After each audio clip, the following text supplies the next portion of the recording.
안녕하세요. 미국 바로 알기 6강 거짓말 제국과 하이브리드 전쟁 편입니다. 저는 코리아 국제평화포럼 이사장 류경환입니다.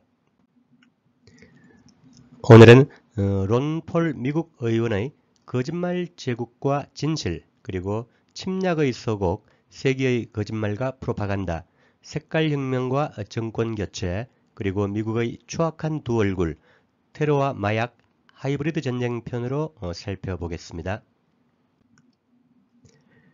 미국의 40년 가까이 의정 생활을 한 대선 후보 론 폴은 퇴임 기념 연설에서 거짓말 제국에서 진실은 반역이 된다라는 용감한 고백을 한 적이 있습니다. 2012년인데요. 최근에 론 폴은 다시 우리는 주류 언론이 떠받치는 거짓말 제국에 살고 있다. 그리고 이 거짓말 제국에서 진실을 찾는 것은 도덕적 파산의 시대를 살고 있는 우리에게 가장 큰 도전이다라고 설파했습니다. 전 미국 국무장관이자 CIA 국장을 지낸 마이크 폼페오는 우리는 거짓말하고 속이고 훔쳤다라고 CIA의 기능을 고백했죠. 아주 용감한 고백입니다. 록히드 마틴 군수산업체죠. 메릴린 휴슨 CEO는 나는 예멘 전쟁을 사랑한다. 큰 이익이 나기 때문이다 라고 고백했습니다. 미국 군산복합체의 현 주소이죠. 21세기 최악의 인도주의적 위기라고 하는 예멘 전장에서 이익을 내고 있다는 표현입니다. 한편 러시아 푸틴 대통령은 미국과 그 위성국은 거짓말 제국이다. 우리는 서방을 신뢰하지 않는다라고 밝히고 있습니다. 푸틴은 2000년 집권 이후에 약 6차례에 걸쳐서 EU와 집단 나토에 가입을 요청했다가 퇴짜를 맞았죠. 나토의 그 동진 약속 위약 같은 오랜 그 위약에 대해서 서방의 신뢰를 하지 않는 그런 표현입니다. 침략의 서곡, 세기의 거짓말과 프로파간다를 살펴보겠습니다. 미국 역사에서 대외 침략 전쟁은 항상 거짓 프로파간다와 조작과 함께 진행되었죠. 대표적인 사건이 1898년 메이노 사건과 미국 스페인 전쟁의 시발입니다. 1898년 쿠바 하바나항에 정박해 있던 메이노가 의문의 폭발 사고를 일으킵니다. 당시 미국 수병 266명이 사망한 대형 사건이었는데요. 미국은 이 사건을 조작해 스페인과의 전쟁을 선포하고 당시 괌과 푸에르토리코 그리고 필리핀까지 먹게 됩니다. 베트남 침공 역시 마찬가지죠. 1964년 베트남 통킹만에 정박해 있던 미국 구축함 매덕스호가 의문의 공격을 받은 사실을 조작해서 베트남 침공을 결정하게 됩니다. 결국 베트남은 프랑스로부터 해방된 이후에도 온전한 자주 독립이 약 11년 이상 지연되면서 이후 미국의 침공으로 약 300만 이상이 살해당하게 됩니다. 그 후과로 인접 라오스와 캄보디아 역시 200~300만 이상이 희생되는 그런 역사의 아픔이 있죠. 2001년 아프가니스탄 침공 역시 마찬가지입니다. 진상이 아직도 온전히 드러나지 않은 9.11 사건을 구실로 빈 라덴을 잡겠다며 아프간에 들어가죠.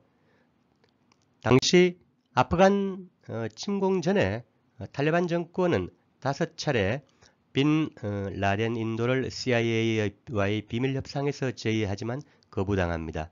미국은 살아있는 빈 라덴을 이용해 아프간 그리고 카스피해 지역의 석유와 탄화수소 자원이 필요했기 때문이죠. 2003년 이라크 침공 역시 마찬가지입니다.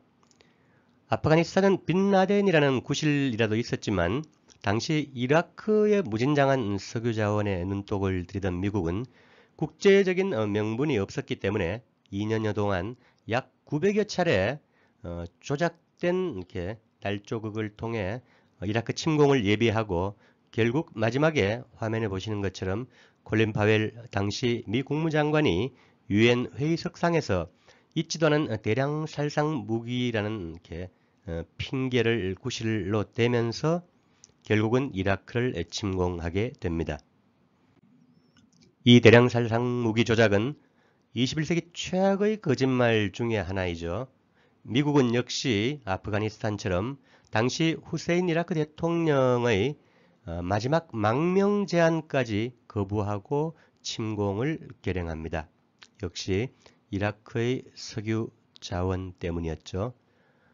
미국은 이후 20여 년 가까이 무자비한 학살, 난민을 양산하고 아부그라이브 그 유명한 교도소의 야만적인 고문을 관타나모, 쿠바 관타나모 미군 기지처럼 자행을 하게 됩니다. 이라크 약 30여 년 전쟁의 총 사망자는 240만 명을 상회하는 것으로 추정됩니다. 역시 미국의 침략의 전주곡으로 상대에 대한 프로파간다와 악마화, 이런 서방 주류 언론들을 동원한 조작이 선행되죠. 우리가 익히 보는 것처럼 발칸의 도살자, 중동의 살인마, 폭군, 독재자, 이런 누명을 씌워서 국제법을 유린하는 침공을 정당화한 것입니다. 화면 왼쪽 위에서 보시는 것처럼 유고슬라비아의 밀로셰비치, 90년대 소비에트 붕괴 이후에 유고슬라비아가 당시 지정학적인 불안정 속에서 6개 나라와 코소보 7개 지역으로 쪼개집니다.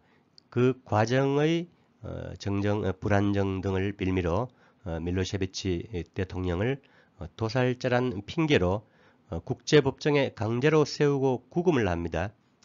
국제법정에서 그 이후에 밀로셰비치는 무죄로 판명이 되었지만 그는 이미 2006년에 국제법정의 유럽 감옥에서 사망한 뒤였습니다. 오른쪽 위에 리비아의 가다피죠. 역시 중동의 살인마로, 북아프리카의 살인마로, 폭군으로 매도당했지만 결국 2011년 미국의 침공으로 살해되죠. 왼쪽 이라크의 후세인 역시 아까 말씀드린 과정을 거쳐 미국의 침공을 받고 미군에 의해서 교수형을 당하게 됩니다. 오른쪽 끝에 시리아의 아사드 대통령이죠. 역시 중동의 살인마로 매도당하죠. 2011년 미국이 색깔혁명을 통해 시리아의 무수한 테러리스트 조직을 집어넣어 약 국토의 70% 이상을 유린했습니다만 2015년 러시아군의 참전으로 기사회생하게 됩니다. 침공 직전인 2009년 서방 언론 대표적인 CNN이죠. 여론조사에서는 중동 지역에서 가장 인기 있는 대중적인 지도자로 꼽힌 지도자입니다. 그런데 미국은 2010년, 11년에는 서방 여론을 조작해 희대의 살인마, 폭군으로 악마화하게 됩니다. 리비아 역시 아프리카 최고의 강소부국, 인구 당시 600만에 불과했죠. 강소부국에서 천당에서 지옥으로 떨어진 케이스입니다.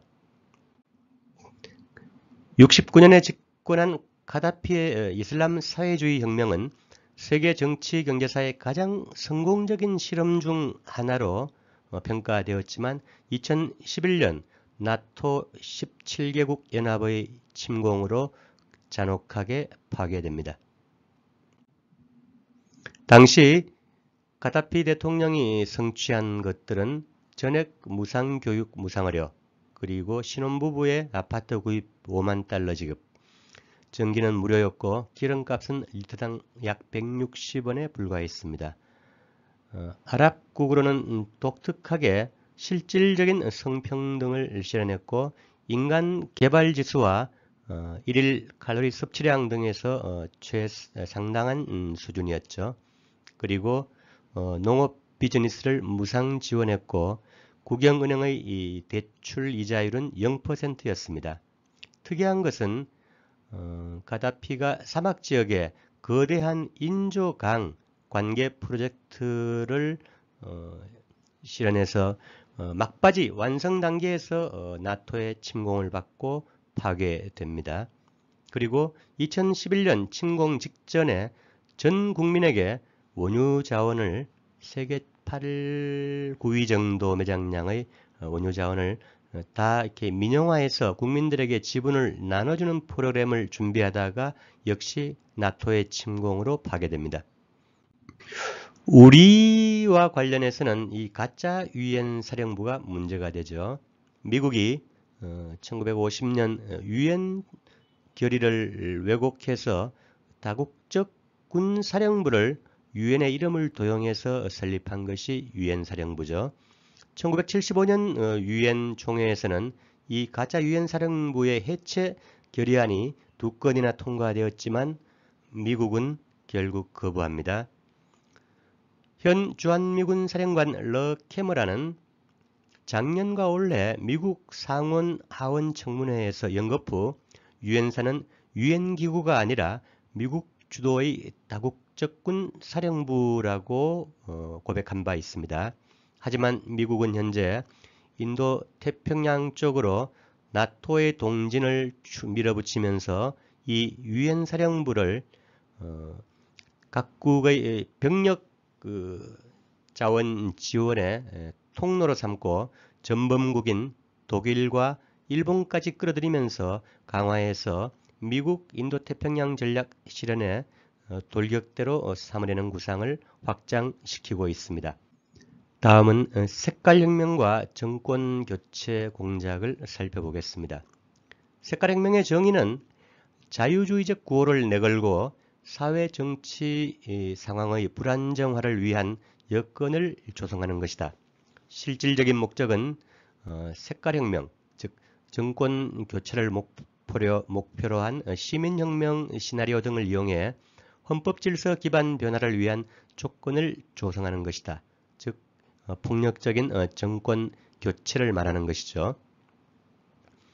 보스턴 칼리지 조교수 오루케에 따르면 비밀 정권 교체, 미국의 비밀 냉전이라는 저서에서 미국이 1947년부터 1989년 사이 정권 교체 시도를 64번 비밀리에 했고 공개 시도를 6번 했다라고 밝히고 있습니다. 실제로 2차 대전 이후 미국은 전 세계에서 약 90차례 정권 교체 공작을 시도한 것으로 알려지고 있습니다.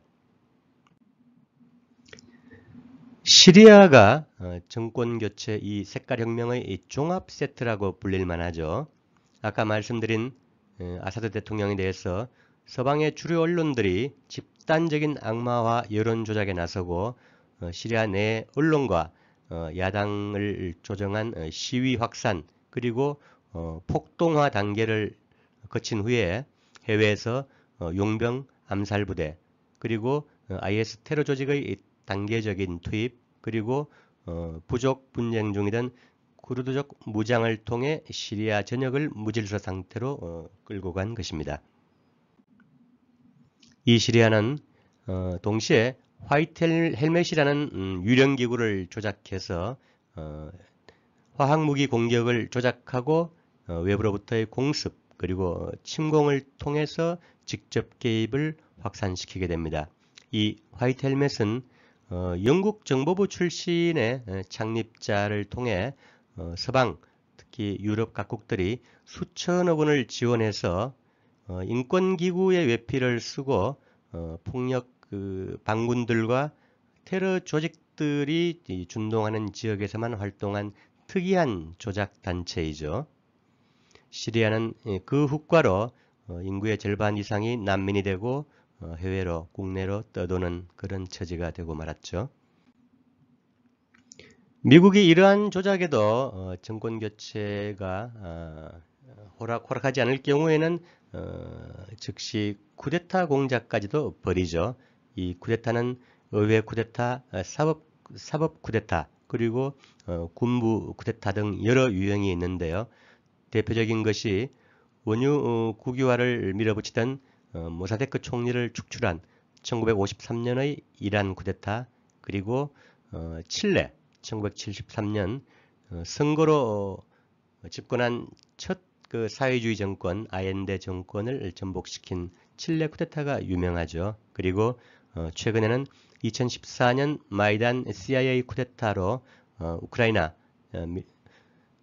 선거로 선출된 민주정 합법정부를 축출한 마이단 쿠데타가 있었습니다. 그 이후에도 베네수엘라, 볼리비아, 쿠바, 파키스탄 등에서 연이은 쿠데타 시도가 있었죠. 우리와 관련해서는 가슴 아픈 현실이 있습니다. 5.16 쿠데타인데요. 당시 들레스 CIA 국장은 BBC 인터뷰를 통해서 재임 중 CIA의 해외 활동으로서 가장 성공을 거둔 것은 5.16 군사 정변이었다라고 회고했습니다. 12.12 전두환 쿠데타 역시 마찬가지죠. 존 위컴 당시 주한미군 사령관은 박정희의 피살 이후에 가장 성공적인 미국의 한국 정책 가운데 하나는 전두환 정권의 수립이다. 우리의 노력은 결코 헛되지 않았고 그 보람도 크다라고 밝혔습니다. 존 위컴은 한국민은 들쥐근성과 같아서 누가 지도자가 되더라도 따라갈 것이다라는 역사적인 망언을 남겼죠. 다음은 추악한 두 얼굴, 테러와 마약, 하이브리드 전쟁을 살펴보겠습니다. 사진에 보시는 것처럼 아이시스의 창업자들, 국제 테러 조직의 창업자들이 부시와 딕 체니, 럼스펠드 등입니다. 여기에 콘돌리자 라이스, 힐러리 클린턴 등이 위크릭스가 폭로한 무수한 이메일 등의 자료들에 의해서 같이 폭로가 되고 있죠. 실제로 푸틴 러시아 대통령은 세계 테러의 95%는 CIA에 의해서 만들어진다라고 주장하고 있죠. 한편 마하티르 말레이시아 전 총리는 현대 세계 테러의 뿌리는 이스라엘 건국에 있다라고 누차 주장하고 있습니다. 1, 2차 세계대전을 거치면서 영국과 미국 제국주의가 유엔 결의를 조작해서 정착민 시온주의로 건국한 나라가 이스라엘이죠. 이후 이슬람 세계 약 20억 지역의 혼돈과 전쟁, 가전 분쟁, 지금도 이어지는 팔레스타인 학살의 뿌리가 바로 이스라엘 건국에 있다는 것입니다. 실제로 언론 비평가 제임스 캐리는 미국이 전 세계 쿠데타, 테러, 암살의 주요 선동자라고 규정했습니다.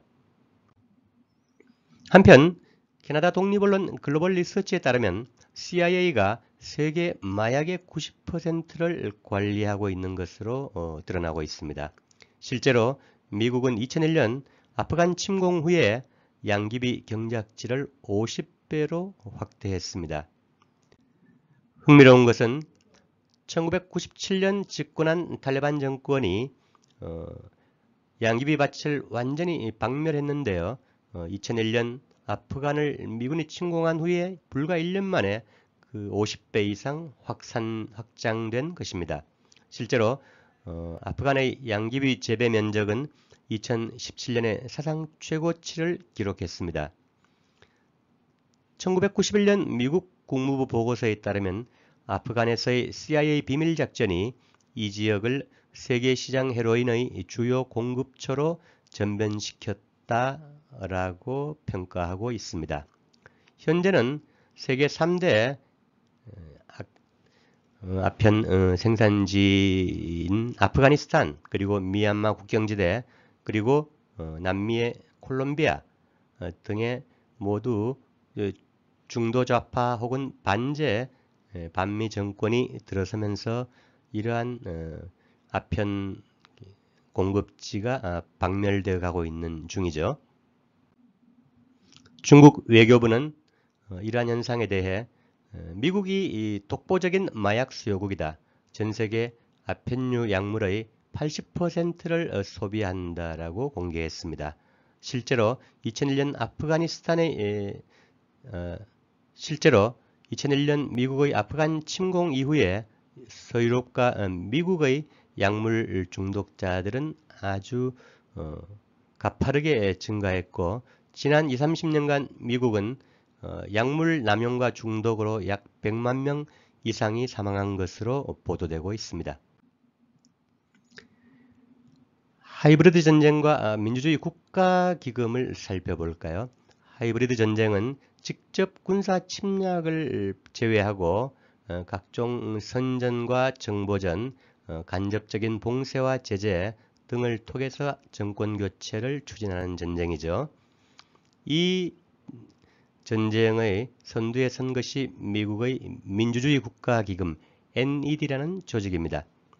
1983년 레이건 당시 CIA 외곽기관으로 창설되어 전 세계에서 친미 세력을 지원 육성하면서 반정부 활동과 쿠데타, 그리고 정권 교체 저강도 전쟁을 추진해 왔습니다.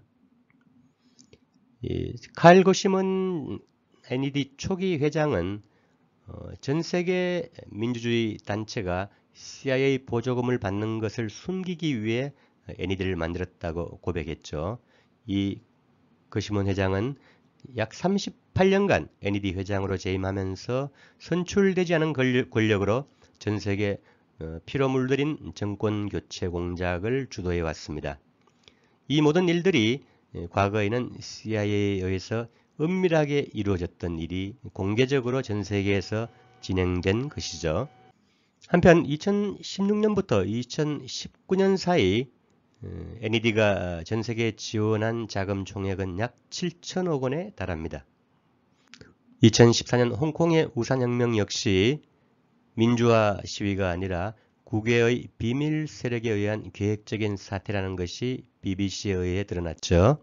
미국 정부가 2년 전부터 비밀리에 계획해서 1000명 이상의 학생 시위대 훈련을 담당했고, 최신 아이폰까지 지급하면서 미국의 정보 라인들이 개입한 사태였죠. 미얀마 역시 마찬가지입니다. 아웅산 수치라는 인물을 민주투사로 내세워 오바마, 힐러리 클린턴 같은 이 제국의 수장들이 반제 자주적인 군부 정권에 대항해 민주투사로 키워온 것이죠. 아웅산 수치의 별명은 미얀마의 힐러리라고 합니다. 전 세계 색깔혁명의 대부인 조지 소로스의 자금을 지원받아 100개 이상의 단체를 결성했고, 전성기 미얀마 내에 미국 NED나 소로스 자금을 지원받은 NGO 단체들은 약 2, 3천 개를 넘어선 것으로 알려지고 있습니다. 선거 역시 제국의 이중 기준이 적용되죠. 자국의 이익에 반하는 반제 자주적인 정권이 들어서면 모든 선거는 불법이고 조작되었다라고 주장을 하죠. 미국의 경제전쟁 역시 불법 제재로 전 세계 40여 개국, 인류의 절반에 영향을 미치고 있는 인류에 대한 범죄입니다. 2019년 기준 국제 난민은 약 8천만 명, 현재는 우크라이나 팔레스타인 분쟁 이후에 약 1억 명을 넘어서는 것으로 알려지고 있습니다. 미국의 국방 예산 지출은 연간 9천억 달러를 넘어서죠. 중국과 러시아를 포함한 차상위 지출국 15개국을 다 합친 것보다 많은 군비입니다. 전 세계 인류의 기아를 해결하는 데는 이 미 국방 예산의 약 3%인 300억 달러만 있으면 충분한 것으로 UN 보고서는 지적하고 있습니다. 미국과 동맹국은 2001년부터 19년 20년 동안 32만 6천 개 이상 매일 평균 46개의 폭탄과 미사일을 인류의 머리 위에 투하했습니다. 색깔혁명은 이제 총파산하고 있습니다. 미국은 민주주의와 자유, 인권을 수호하는 국가가 아닌 그저 자국의 이익과 패권을 추구하는 제국주의 국가에 불과합니다. 언론인 크리스 해지스는 1941년 이래 미국이 개입한 쿠데타, 암살, 선거사기, 흑색선전, 협박과 납치, 반란 캠페인, 경제제재, 학살과 고문, 대리전쟁 또는 직접 침략 등으로 민주주의 정부가 수립된 사례는 단 한 건도 없었다라고 지적하고 있습니다. 한편 중국 외교부는 소련 해체 후 지금까지 세계적으로 미국이 지원하는 다양한 색깔혁명이 발생했다. 정권이 전복되고 국가의 운명은 대부분 비극적이 되었다. 그러나 30년 동안 세계적인 색깔혁명을 각국은 두루 간파했다. 정치적으로 전염병 백신을 맞은 것이다 라고 밝히고 있습니다. 이제 미국의 힘이 빠지고 패권이 약화되면서 간접적인 색깔혁명과 정권 교체 공작의 위력도 현저히 약화되고 있습니다. 미국 바라알기 5강 여기서 마치겠습니다.